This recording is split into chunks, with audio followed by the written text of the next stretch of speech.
What's going on YouTube? In this video, I'm going to show you how to set up Voicemeeter in OBS correctly. There are two theories when setting up Voicemeeter with OBS. You can set up everything in Voicemeeter, route it through the application, and then send it to OBS, or you can set up all the stuff you have in Voicemeeter and pull directly from those Voicemeeter inputs in OBS. The first option gives you the ability to adjust volumes on Voicemeeter, and that will change the volumes within OBS. The second option gives you way more control. The volumes on Voicemeeter will be what you hear, and the volumes within OBS will be what the stream hears. I obviously suggest using the second way of setting it up. This gives you way more control over every single one of your audio sources. It controls what you hear, and it controls what the stream hears completely separately. That means if you don't want to hear music audio while you're streaming, but you want your stream to have music audio, you can mute it for yourself, but the stream can still hear it. Not only does it give you this ability, but it gives you the ability to apply filters to those audio sources inside of OBS, giving you maximum control over the audio on your stream. In this video, I'm not going to show you how to set up Voicemeeter. If you haven't watched my Voicemeeter setup guides, check out the Voicemeeter setup tutorial with that info card right there, and I will link it in the description below. With that being said, let's jump into the setup of Voicemeeter with OBS. Ciao! Alright, if you take a look at Voicemeeter, what we're going to be doing is setting up audio input and audio output capture sources. So in the sources box down here, let me expand it so you can see it better. What we need to create is 3 audio output capture sources and 2 audio input capture sources. The 3 audio output capture sources are going to capture our virtual inputs from Voicemeeter, so our Voicemeeter VIO, Voicemeeter aux VIO, and Voicemeeter VIO 3 inputs, which are linked to our desktop, communications, and music audio. And the audio input capture sources will link to the virtual audio cable for our browser audio, and then to either our microphone or a virtual output for our microphone audio. So go ahead and create 3 audio output and 2 audio input captures.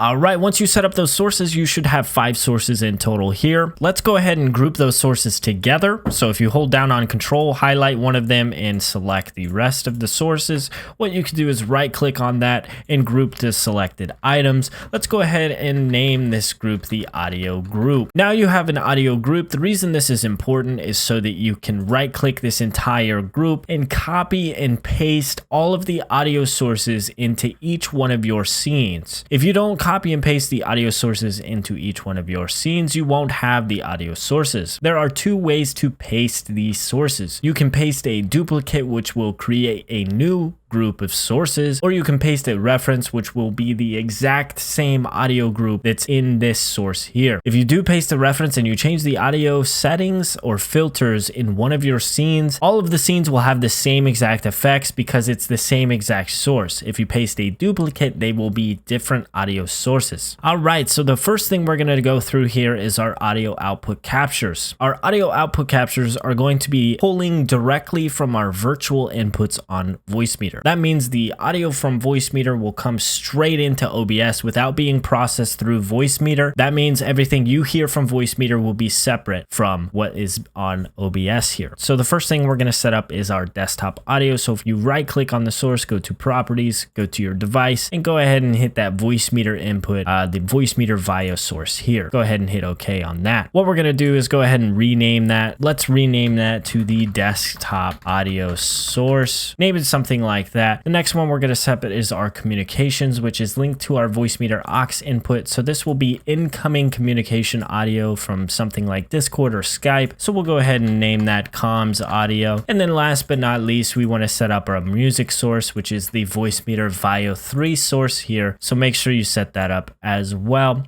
Let's go ahead and rename that to music audio. Now we have the 3 virtual inputs routed directly into Voicemeeter and separated nicely. The next thing to set up is our audio input captures, which will be our microphone and browser audio. The first one we're going to set up is the browser audio. The browser audio is linked to the virtual audio cable. So what we're going to set up is that virtual audio cable here. So go ahead and select that source, and you can go ahead and rename that to browser audio source, whatever you want to name it. And then last but not least, you need to decide how you want your microphone pulled into OBS. If you're using equalizer, APO, or some form of audio processor, you really don't need to route your audio through Voicemeeter. It just causes unnecessary latency, so you should just pull your mic directly into OBS. But if you want to route your audio through Voicemeeter into OBS, you're gonna want to select a virtual output. What I suggest in my setup videos is sending your microphone to the B2 source, which is the Voicemeeter aux output source, this source right here. So you're gonna want to select the Voicemeeter aux output, and then go ahead and change the name of that source there to your microphone source. Now I just quickly went through and named all these sources. Normally I make them look really nice and clean, but I already have these audio sources, and if I have duplicate names, it won't let me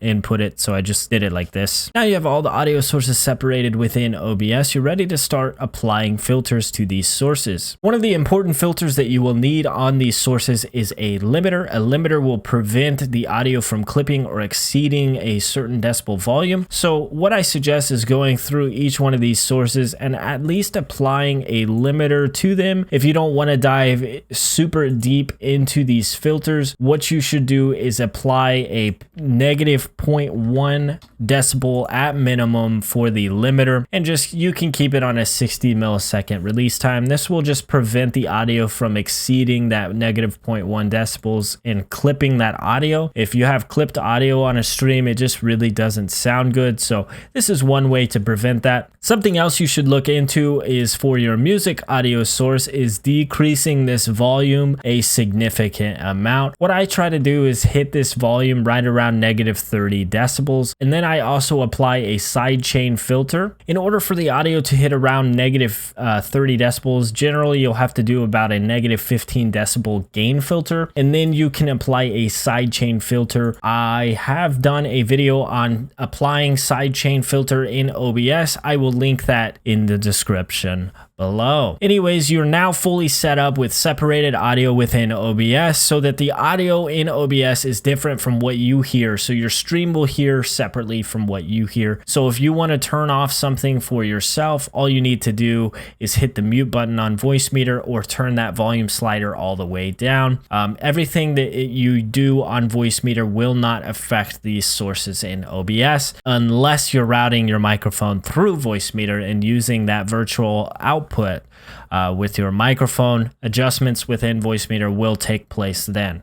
Separating your audio in OBS is extremely easy to do, and I hope this video helped you understand that. If you like this video, guys, do me a solid, hit that like button and subscribe to the channel for more content like this. We got tons and tons of stuff going on in the studio. We got all kinds of stuff coming out here shortly, and I'm very excited to announce the stuff that comes out when it's ready. And with that being said, guys, I hope to see you in my Discord server. And if you do have any additional questions after watching this video, check out the Discord server. It is an extremely resourceful resource, an extremely helpful resource for getting help and support for this sort of stuff. My community is absolutely amazing. I love them. If you're not following me on Twitter and Instagram, you're definitely missing out. Check me out on Twitter at twitter.com/LeFrancois, and the same tag on Instagram, except for a little underscore after the name. The link to my socials are in the description below. I need to fill up the extra time that I have, which is roughly 1 minute. So I want to go ahead and show you something that's pretty freaking gnarly.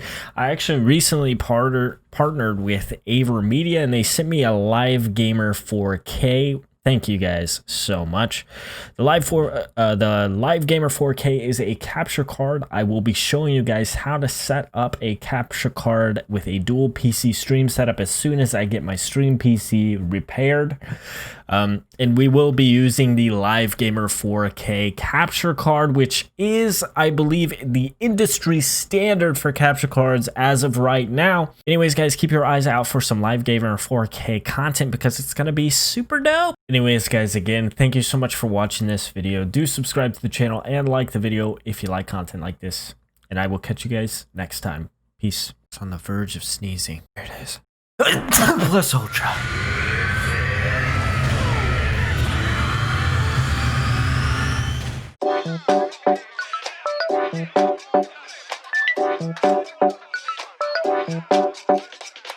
Thank you.